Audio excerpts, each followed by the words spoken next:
¿Cómo están? Muy buenas noches. Pues tuve que hacer ahorita voy llegando, tuve que hacer ahorita la charla, porque el lunes llegué ya muy tarde, estuvo muy pesado. Fui primero Jalapa, vieron la rueda de prensa, estuve ahí con compañeros, compañeras. Espero que no esté al revés, que esté transmitiendo bien, porque hice una cosa rara aquí. El iPad siempre me aparece el lado derecho, el lado derecho exacto, ¿sí? Y ahora me aparecía el otro lado, para iniciar. Bueno, el lunes estuve el domingo en Veracruz, en Papantla y en Jalapa, un evento bueno. En la tarde-noche llegué a las 6 en vez de las 5, o a las 7 en vez de las 6, ya ni sé. A las 6.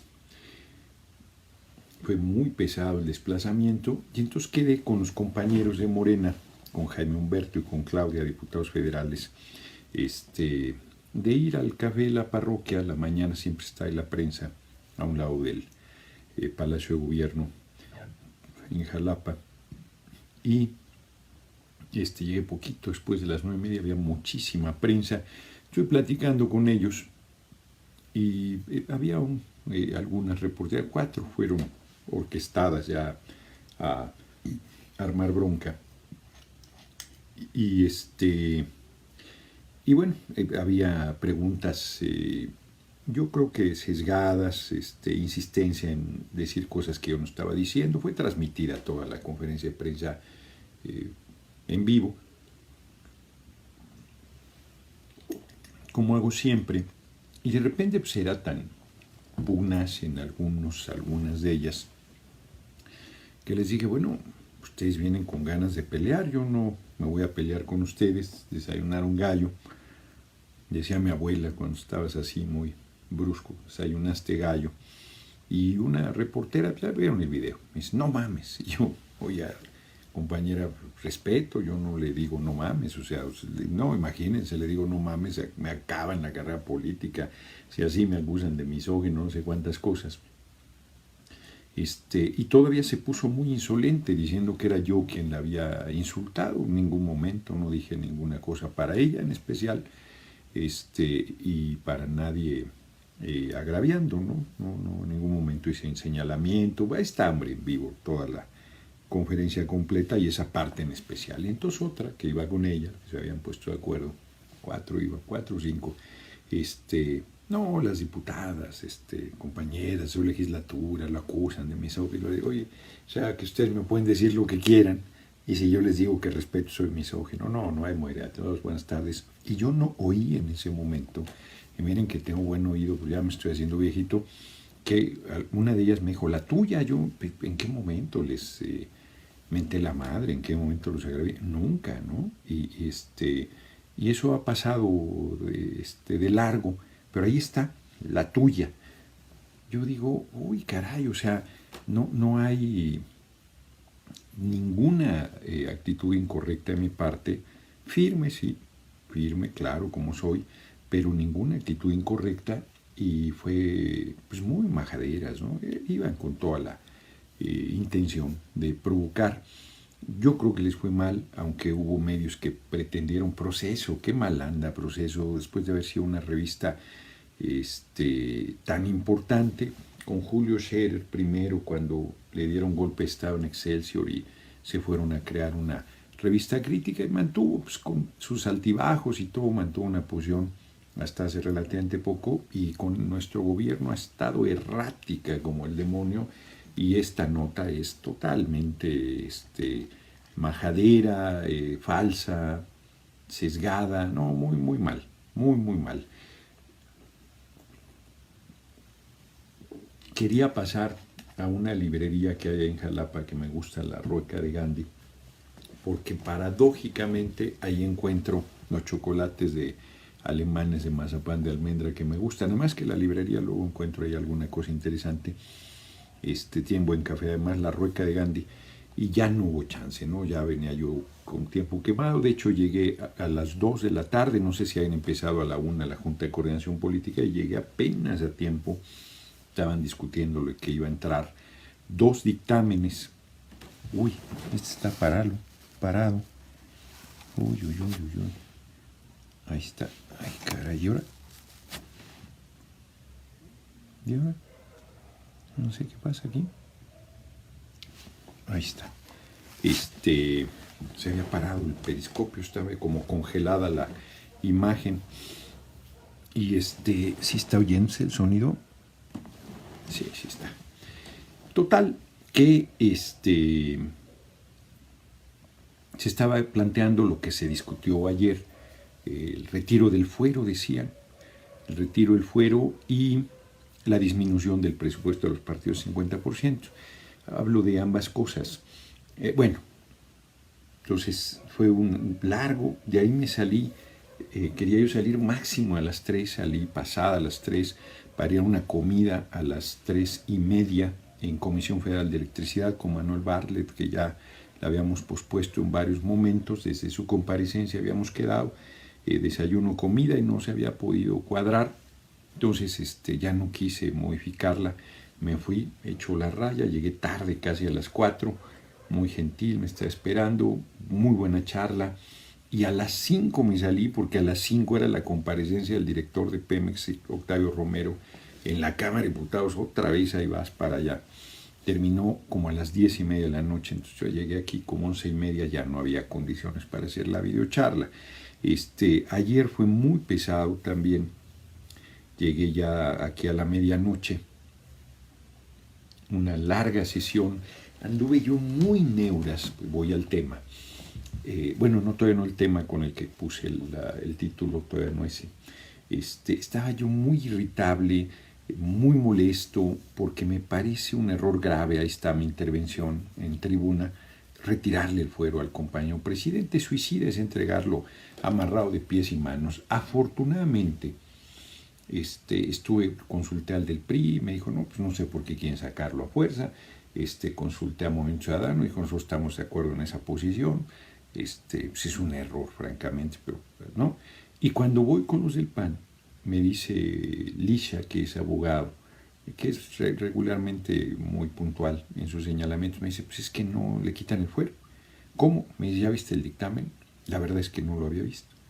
Y entonces me enseña el dictamen, y ciertamente yo había pensado proponer eso, que si querían, en todo caso, el presidente era intocable y abrir un camino para que sí fuera juzgado por delitos que cometiera, pues que se explicitaran qué delitos, y eso implicara el camino ya para poder proceder contra él, en caso, contra el presidente en abstracto, no contra el compañero presidente, pero evidentemente aplicaría para el compañero presidente y el presidente o presidenta por venir en los años subsiguientes, planteando su traición a la patria no decía nada, y delitos graves tampoco estaba precisado, planteando cuáles, que él ha sido insistente en que delitos electorales, delitos de corrupción, y todos los del artículo 19 que dan prisión preventiva oficiosa, o sea que son delitos que inclusive ni siquiera alcanzaría fianza y quedaría preso. Bueno, entonces, pues eso es lo que decía el dictamen enviado del Senado, que le daba esos delitos graves, explicitaba. Algo está pasando acá que se está congelando en periscopio. ¿Qué monserga es? Ahora no está saliendo ninguna imagen. Bueno, ando batallando con el nuevo teléfono, el internet es una monserga. Bueno, ya está otra vez ahí. Entonces les decía, yo estaba muy irritado, y ya cuando vi que no quitaban el fuero, pues entonces ya me relajé, íbamos a votar en contra, inclusive nos habíamos convencido en la fracción del PT del voto libre, pero la mayoría íbamos a votar en contra, nos parecía un error grave. Y entonces ya en mi intervención pues estuve más tranquilo, planteando que era correcta la reforma, y de todos modos argumentando, porque se subían compañeros a decir que el fuero era un privilegio, una serie de cosas incorrectas, de desconocimiento de la posición que lograron los medios fijar de que había que quitar el fuero porque eso era lo que daba impunidad, cuando yo he insistido reiteradamente que los alcaldes, la inmensa mayoría, no tienen fuero y no están en la cárcel porque no es el fuero lo que los protege, sino la red de complicidades que ha existido y la impunidad que eso ha generado. Luego fui a una reunión con el PT, yo tuve que ir a una cena, total llegué a la medianoche ayer, así es que no hubo oportunidad tampoco. Hoy en la mañana no he visto la rueda de prensa. Bueno, antes, lo del presupuesto a los partidos. Y en la Junta de Coordinación Política del lunes se planteó que se disminuiría en 50% el presupuesto, que también es un compromiso de campaña del compañero presidente, Morena lo ha estado empujando. Yo creo que la desaparición del fuero, la desaparición de los pluris, la disminución del presupuesto son productos de la despolitización, de la desinformación, del desconocimiento, de la inconformidad de la gente planteada por los niveles de corrupción, de impunidad, del deterioro de la política que se dio antes de la llegada de nuestro gobierno.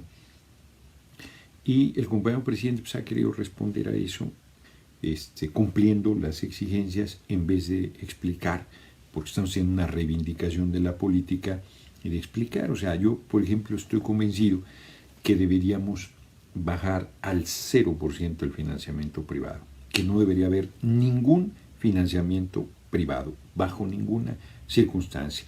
Hay gente que no entiende el asunto, que dice, no, si quieren sus campañas que se las paguen, pues los hijos y las hijas del pueblo no harían política, solo la harían la gente con dinero o financiados por los poderosos económicamente, como sucede en Estados Unidos, o el narco, que tiene un montón de dinero para financiar a quien le dé la gana. Entonces, es una barbaridad. Lo que se tiene que hacer es que no haya dinero privado para que no entre el narco, para que no entren los grandes intereses, que además financian fundamentalmente al PRI y al PAN, pero también ahora pueden estar interesados en financiar a compañeros o compañeras del movimiento en determinadas responsabilidades que les sea conveniente económicamente. Entonces, la verdad es que no debe haber financiamiento privado, ese es mi convencimiento, mi posición. Y me parece que más que disminuir el presupuesto, lo que debería haber es absoluta transparencia, que los partidos estuviesen obligados a subir a la red en qué gastan el dinero, los sueldos que tienen los dirigentes, todo lo que se gasta, se hacen seminarios y le pagan a Denise Dresser 500,000 pesos por una hora de charla, todo debería estar ahí, ¿no? Perfectamente público, y la gente podría castigar desde el mal uso de recursos, pues son recursos federales, y podrías en actos de corrupción en la Secretaría de la Función Pública denunciarlo a través de alertadores o con denuncias directas, y con el voto, si están utilizando de manera pues no ilegal, pero abusiva los recursos que le fueron conferidos, porque para hacer política pues requieres mantener las estructuras, las oficinas, la organización, cierto número de gente en la participación, o sea, eso implica recursos económicos importantes, no se hace solo de saliva la actividad política. Muchos de nosotros hemos participado poniendo de la bolsa, haciendo un esfuerzo grande, trabajando y arrancándole tiempo libre. Pero en realidad, si quieres hacer política con seriedad, pues tienes que dedicarte al 100%. Yo en algún momento tomé esa decisión. Fue muy difícil porque no tenía un salario, un apoyo económico para dedicarme al tiempo completo.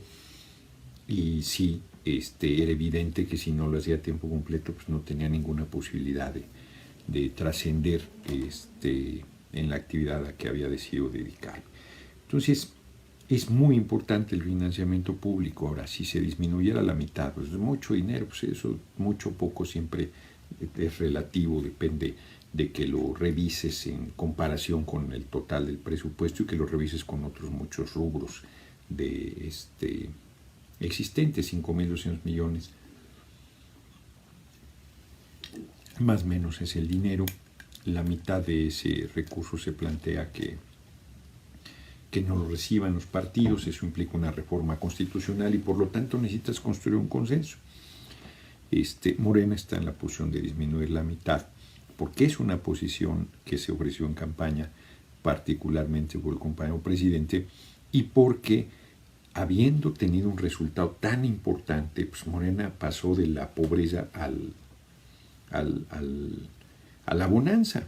Tiene tal nivel de votos y tal fuerza y tal posición que aún disminuyendo sus recursos a la mitad, pues cuenta con recursos muy importantes, sobre todo porque le favorece la fórmula que hicieron primero el PRI y luego mantuvo el PAN, que siendo la primer minoría o la minoría mayor, pues tenía más recursos porque el 70% de los recursos que recibes van en relación con el voto que obtuviste y solo el 30% de la bolsa se reparte equitativamente entre todos los partidos. Entonces hay una discusión si la izquierda ha luchado toda la vida por condiciones de equidad, pues entonces el reparto económico debería ser en condiciones de equidad más allá del tamaño de cada partido político.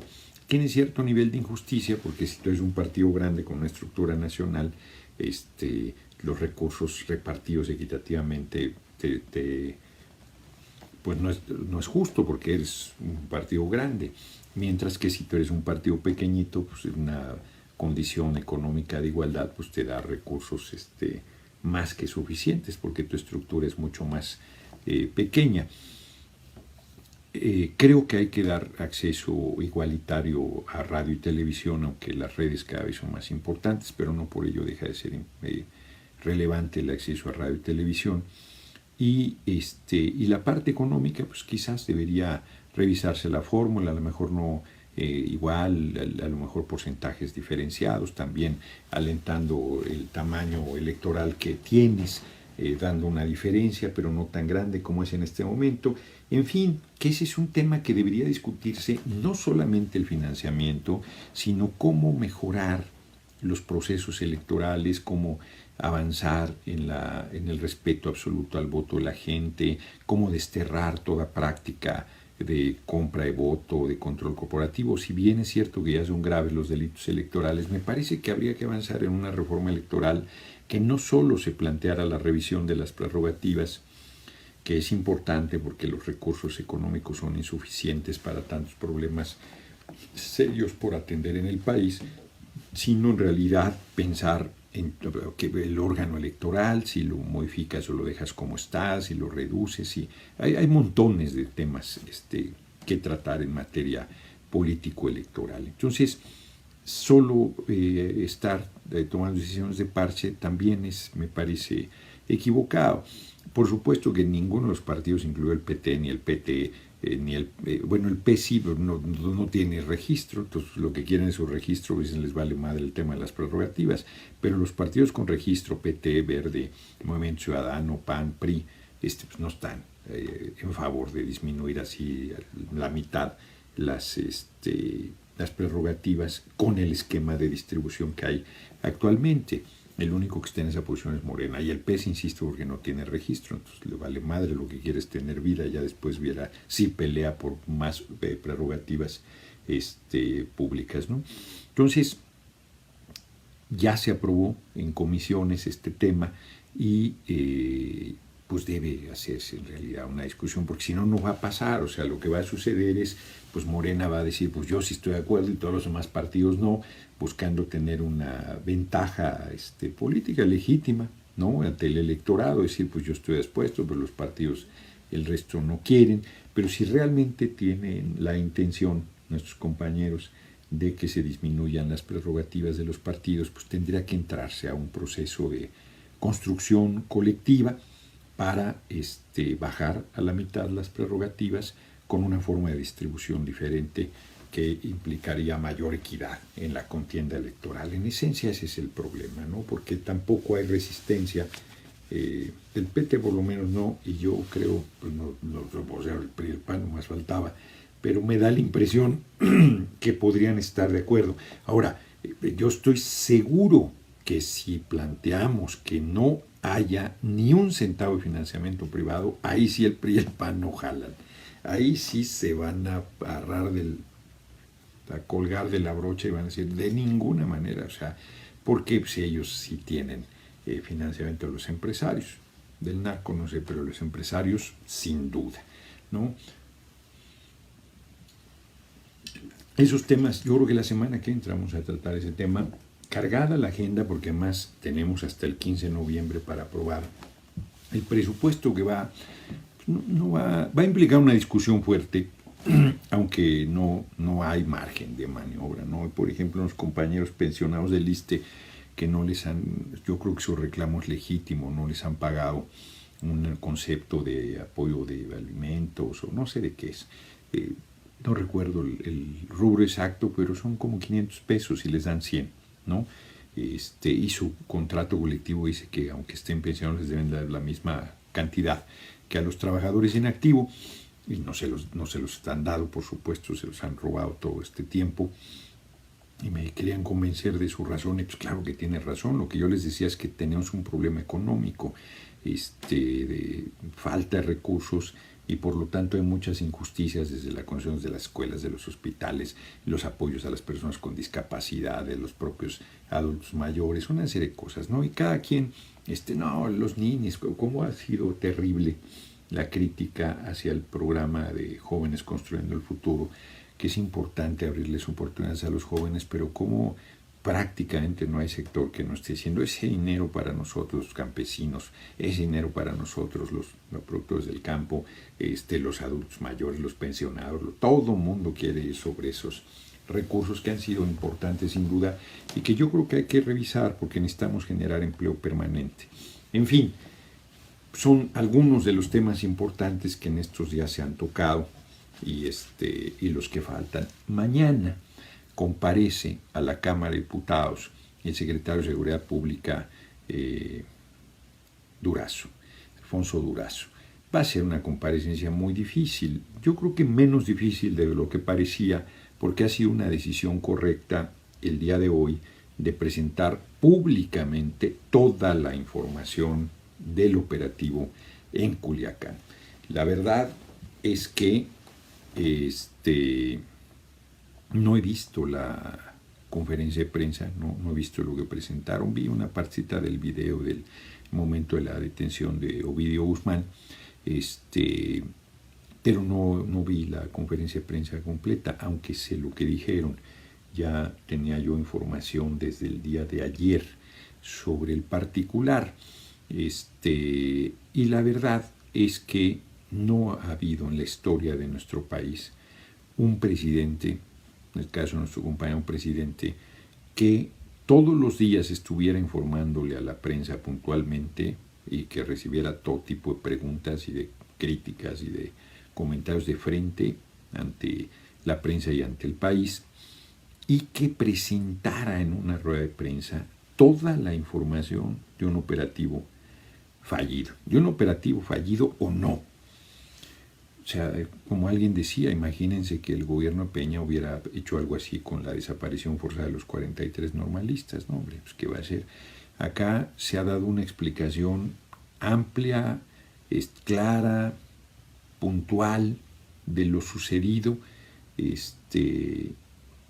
con toda responsabilidad.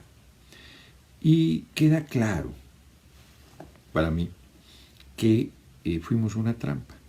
Reitero, nosotros nos metimos, pero tengo la impresión que inclusive el propio gobierno de Estados Unidos o algún sector del gobierno de Estados Unidos ayudó a construir esa trampa al pedir la extradición de Ovidio Guzmán. Y metidos en ese operativo, lo que hicieras estaba jodido. Porque si te mantenías como pide Marco a Guaidó, el cretino del dirigente del PAN, se hubiera trincherado, pendejo. Si como pide este tipejo, se hubiera hecho eso, hoy no tendríamos presidente, compañero presidente. Lo habrían tirado con la masacre que se hubiera generado de cientos de personas en Culiacán, hombres, mujeres, niños, niñas. Hubieran pedido la renuncia al compañero presidente, se hubiera dado una situación, los medios, sí, hoy los medios están golpeando con todo, porque los dos escenarios eran malos. Si te echabas a unos pasos hacia atrás, como se tuvo que hacer, que era la decisión correcta, apostando a que no hubiera un baño de sangre, pues iban a decir que se dobló el Estado, que la primera, todas las necedades que han venido diciendo, ¿no? Pero el otro era mortal por necesidad, haberse atrincherado, haberse mantenido en esa posición, habría generado una verdadera tragedia que sin duda le habría costado el cargo al compañero presidente, sin duda. O sea, no, los medios hubieran sido implacables, no hubieran dicho qué bueno, qué firme, qué carácter, qué valiente, no hubiera hecho, no, ahí está, no, que no iban a generar baños de sangre, que no iban a generar masacres, que sabían cómo hacerlo, irresponsables, incompetentes. No, ya los estoy oyendo, hubieran sido, hagamos lo que hagamos, están jodiendo, pero hubieran sido peor. Vieron que subieron videos donde se ve ahí el ejército como medio azorrillado, no eran de esta situación de Culiacán, fotografías falsas, supuestamente salió disfrazado de militar Ovidio Guzmán, o sea, una serie de chingaderas que han hecho todos estos días y no han tenido la decencia de salir a decir, oigan, pues nos equivocamos, la foto no era, nada. Hoy SDP Noticias, el cabrón de Arreola, reconoce que cuando vio la foto le pareció pues, que era nota y que había que usarla, y que la jefa de prensa le dijo, no tenemos la certidumbre de que esa fotografía sea, no había claridad ni del origen de la fotografía ni de que fuera el que decían que era, y no la publicaron e hicieron bien porque no se equivocaron, pero los medios que sí lo hicieron no han dicho, oigan, pues nos equivocamos, nada. Los que estuvieron difundiendo esa imagen de militares aparentemente avasallados por los civiles, no es del operativo en Culiacán. Entonces han venido, de estos güeyes que están todo el tiempo por la derecha, no me acuerdo ahorita el nombre de esta mujer, pero subió el video cuando llega el operativo a la detención de Ovidio Guzmán, porque efectivamente Durazo había dicho una barbaridad de que iban pasando por ahí y les habían tiroteado, y desde un principio subieron los videos de dónde lo sacaron del operativo cuando van llegando para su detención. Era un asunto armado, la respuesta del narco estaba por ello sí calculada, y nos hubiera costado el gobierno. Qué peligroso escenario tenemos, y hay quien no lo ve, no lo quiere entender, no se quiere dar cuenta que estamos en una situación muy, muy delicada, porque la parte económica está hecho un desastre en el mundo, la recesión. Ayer hubo una muy, muy brillante intervención de Arturo Huerta, un economista destacado que asesora al PT, con una crítica contundente a las decisiones económicas que nuestro gobierno ha venido tomando. Me da la impresión que sus críticas son correctas y que había que cambiar una serie de cosas en política económica. No lo diré aquí, no reproduciré lo que plantea. No estoy de acuerdo en su conclusión política para 2021 y hacia adelante, pero lo que sí estoy claro, que me dice el 2024, les digo, no hay 2024 sin que este gobierno se consolide, sin que llegue al final, sin que entregue en buenas condiciones el país. O sea, resolver el tema de seguridad y resolver la situación económica son dos grandes responsabilidades que nosotros no estamos justificándonos, diciendo nos entregaron un país en llamas. Nos entregaron un país en llamas, y a pesar de eso nosotros tenemos que resolver el tema de la seguridad y de la situación económica.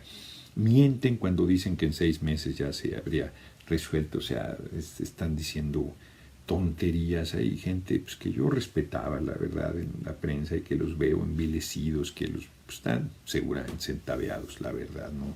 Su actitud, no son gente tonta, y su actitud es totalmente miserable, ¿no?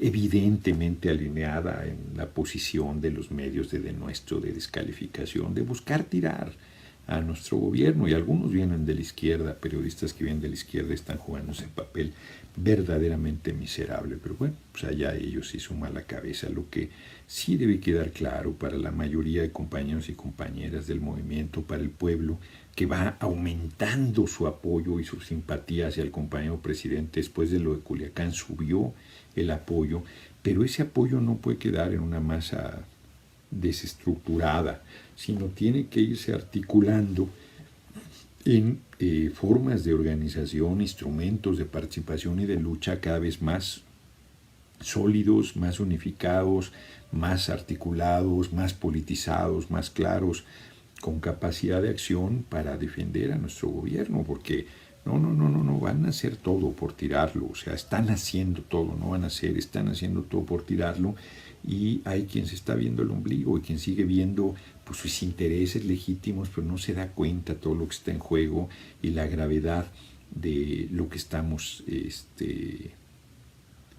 enfrentando. Lo que se vio en Culiacán es una cara, como yo he insistido, de las diferentes cabezas del monstruo que estamos enfrentando, que tiene intereses económicos y políticos muy fuertes y que son económicamente muy poderosos, pues han sido los dueños del país y como tal se han comportado. La mafia del poder, como bien la ha definido el compañero presidente, ahí está, no está desarticulada, siguen haciendo, bueno, vieron la declaración que hizo Aeroméxico y otras 4 o 5 líneas ahí queriendo chantajear que no van a hacer en Santa Lucía, pues que no vayan.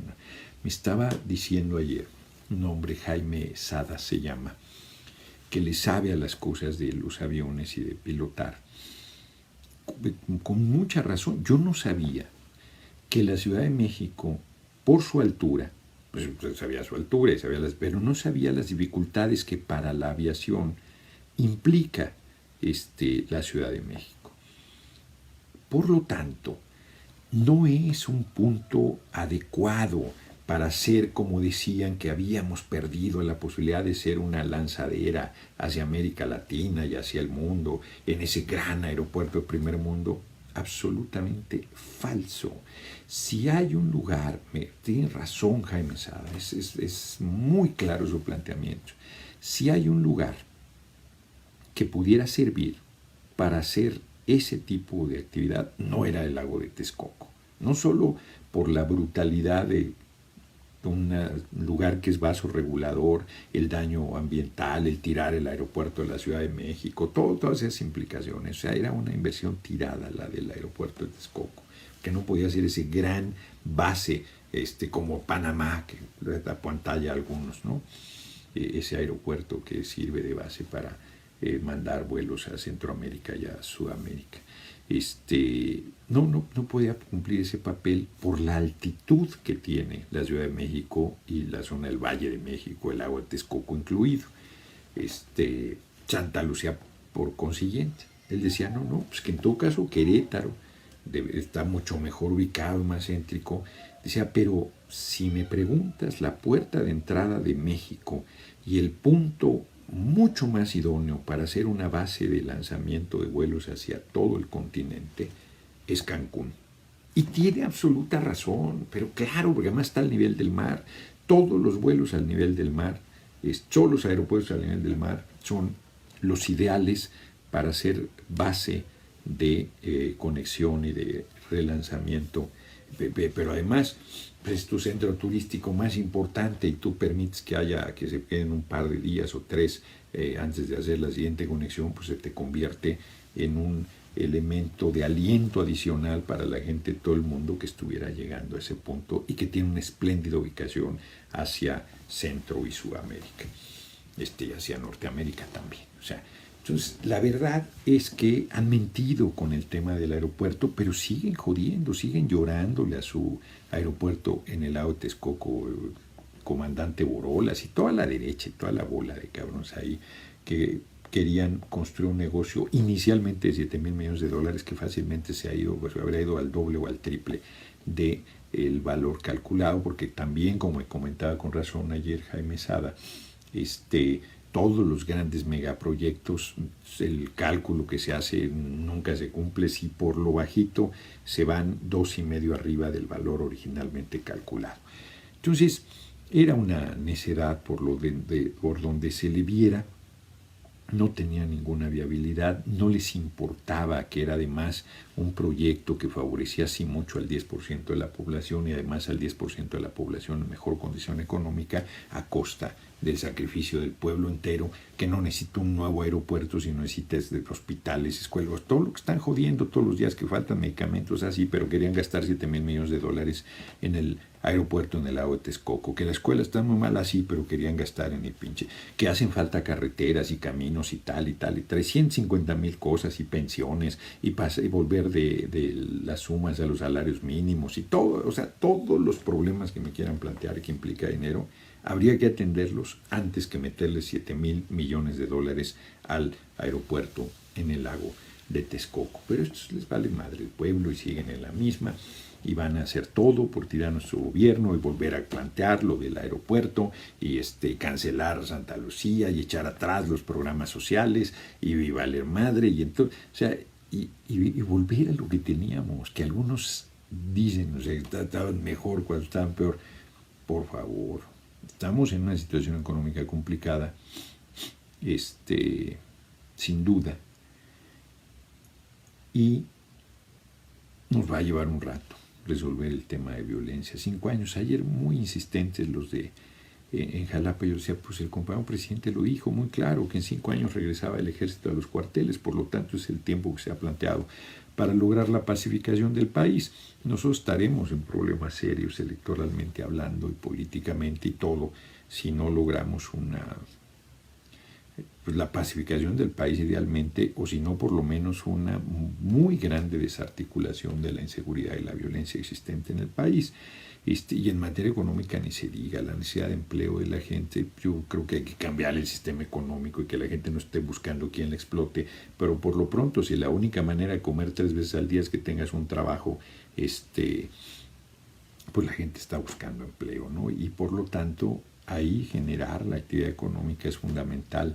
Tenemos que resolver esos dos problemas, tenemos que resolverlos sí o sí.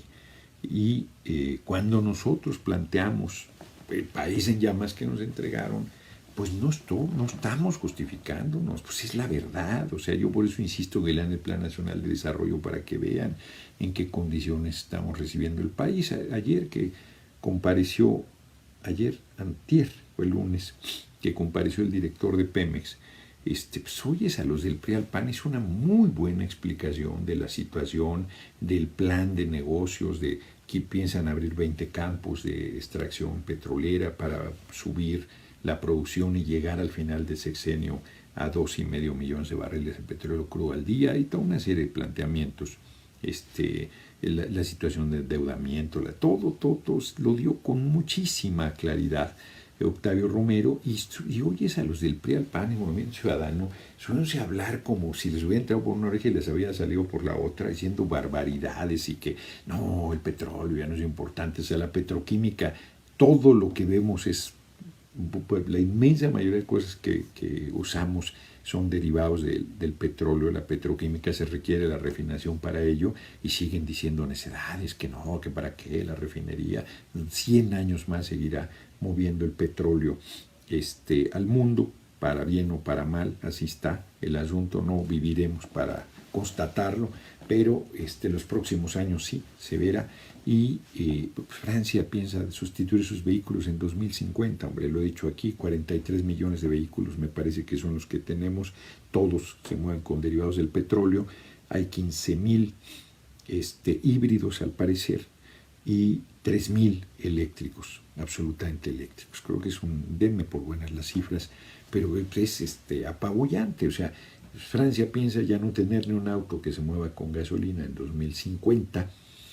México, como para cuando creen, o sea, lo comenté en una reunión del Parlatino donde se planteó que se fijaran fechas para la sustitución de los vehículos que se mueven con derivados del petróleo, o gasoil, como le dicen en Sudamérica, y pues ni siquiera se atreven a fijar fechas, a hacer compromisos, no hay ningún planteamiento, quedó en agua de borrajas. Se iba a ver en la COP25 en Chile, que ya se suspendió, no sé a dónde se va a llevar a cabo con el poco tiempo que queda para organizarla. Y ahí el PRI y el PAN buen ciudadano diciendo necedades, y entonces pues, los empecé a fustigar, que eran increíbles. Habían entregado Pemex absolutamente descuartizado, ahogado, en llamas, y, y al final ya se volvió a paralizar esa chingadera. Y al final, se empieza a enojar una diputada del PRI que tenía yo ahí a un lado, que Dios que no existe sabrá cómo se llama. Y entonces me empieza a decir, dejen de justificarse, ya son gobierno, que no sé qué, que quién sabe qué. Pues no estamos justificando, pues nos entregaron país en llamas y Pemex descuartizado, endeudado, hecho pedazos. Pero ya está presentado el plan de negocios de Petróleos Mexicanos, lo acabas de oír a una hora de intervención. No, pero que ya, bueno, pues deja de interrumpirme, compañera, yo te oí, no estuve de acuerdo en nada de lo que dijiste, pero no te interrumpí. No, pero bueno, o sea, compañera, a ver, no, presidente, que me deje de interrumpir. Es un patán. Cabrón, resulta que yo soy el patán, o sea, tú me estás interrumpiendo cuando es mi turno, cuando estoy en el uso de la palabra, no dejas de estarme fastidiando y el patán soy yo. No, hombre, o sea, increíbles, ¿no? Ya tiene el caminito de estar diciendo que soy misógino, que violencia de género, todas sus necedades, ¿no? Por cierto, qué buen evento tuvimos el viernes sobre prostitución, patriarcado y no me acuerdo cuál era el otro tema que planteó el cartel. Qué buen evento con gente de primerísima, muy conocedora del tema. Me inscribo en la posición abolicionista de la prostitución, porque la prostitución tiene razón, es una forma de esclavitud del siglo XXI, no puedes dignificar esa profesión, o sea, es un sometimiento, se utiliza a la mujer como objeto, porque la mayoría de los seres humanos que se dedican a la prostitución son mujeres, niñas, niños.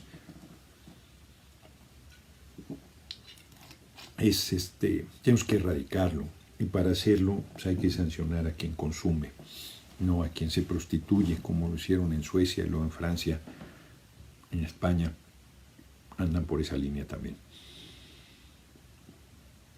La verdad es que muy buen evento, muy buen evento, y ahí pues discutes otra vez una serie de cosas. Fue de veras, como 3 horas del conversatorio, que fue realmente extraordinario. Entonces hay muchísimo por hacer, hay cualquier cantidad de justicias por corregir, cualquier cantidad de necesidades por atender,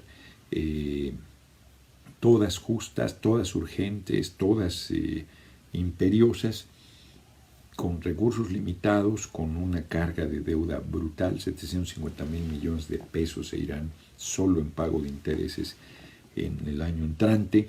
Entonces, sí, los retos son muy grandes, pero el pueblo está viendo el esfuerzo del compañero presidente, su forma de gobierno, su honestidad, su transparencia, su dar la cara, su valentía, por más que les pese, y por más que sigan intrigando, pues su compromiso, ¿no? Entonces, por eso aumentó el apoyo hacia el compañero presidente, pero también la gente tiene expectativas muy grandes sobre nuestro gobierno, y es importante pues que se comprometan, que nos ayuden, que participen, que se politice, que se organice, que se fortalezca.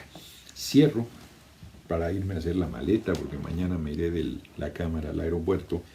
Voy a estar 4 días fuera. Mañana llego, viernes, sábado, domingo, sí, y el lunes me regreso. Ropa para 4 días. Se suspende la elección de Morena. Había habido cualquier cantidad de críticas, de irregularidades, simplemente el que haya asambleas que no se lleven a cabo y dejen fuera dirigentes, como Mario Delgado, compañeros en Veracruz, a Jaime Humberto se le hicieron, su asamblea no salió.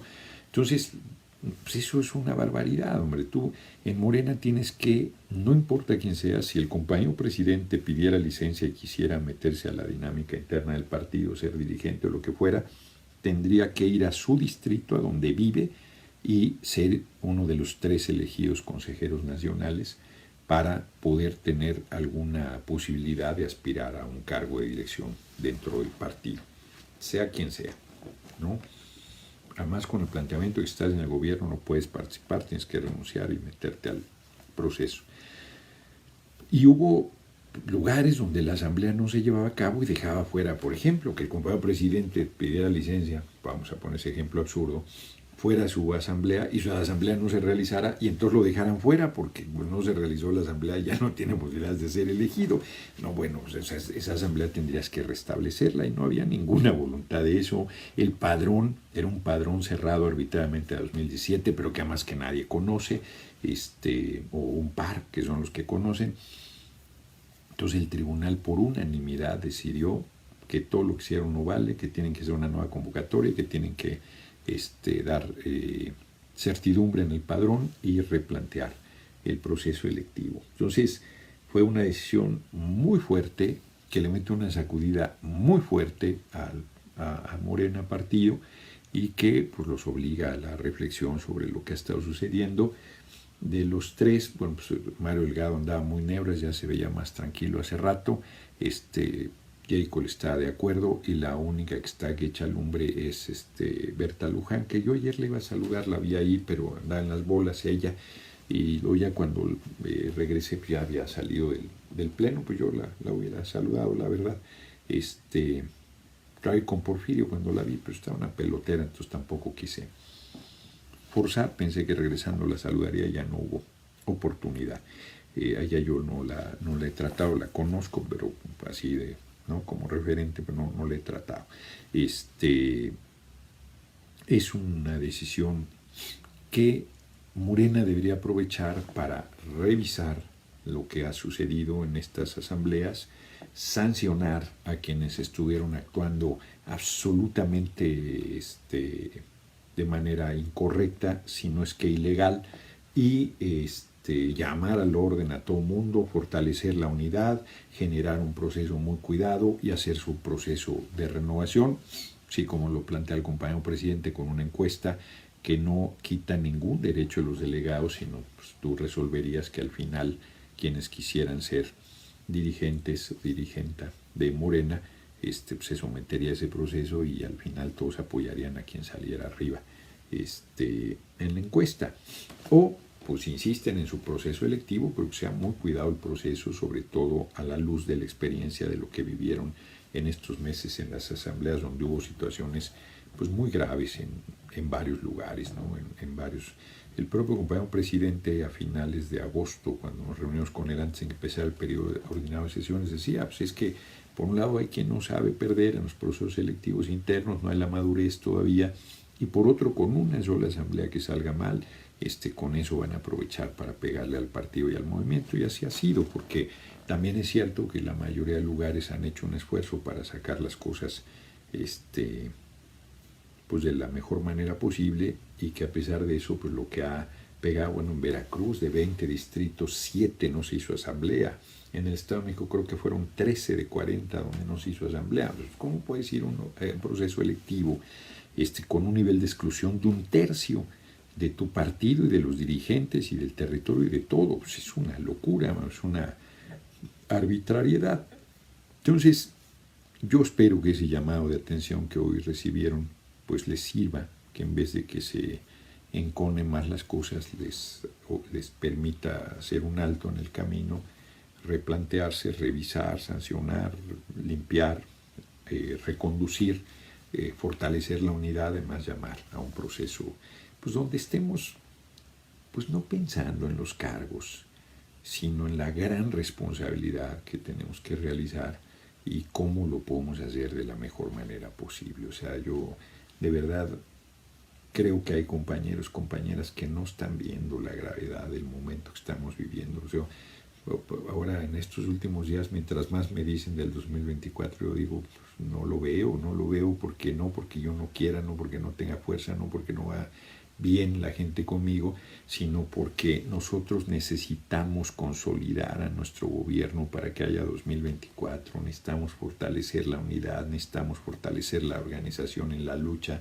necesitamos esa simpatía, irla convirtiendo en una fuerza actuante y activa, lograr que en 2021 tengamos un resultado extraordinariamente poderoso y luego ir explicando las dificultades, ir sumando gente, ir ayudando, ir convenciendo, ir consolidando para que llegue a 2024, bueno, que pase la aduana del 2022 de la revocación del mandato, pues que podríamos perderla. Yo creo que no vamos a perder nada en el camino, pero pues no es un asunto que no vamos a perder. Tenemos que trabajar muy duro para ir triunfando en todas las elecciones, en todos los procesos, en el revocatorio, en todo el camino hasta llegar a 2023 a la definición de la candidatura presidencial y cerrar filas con quien tenga la mejor condición o sea apoyado por la mayoría del pueblo para relevar, tener el enorme honor de relevar al compañero presidente López Obrador. Pero no va a ser un día de campo, no va a ser un paseo, no va a ser miel sobre hojuelas.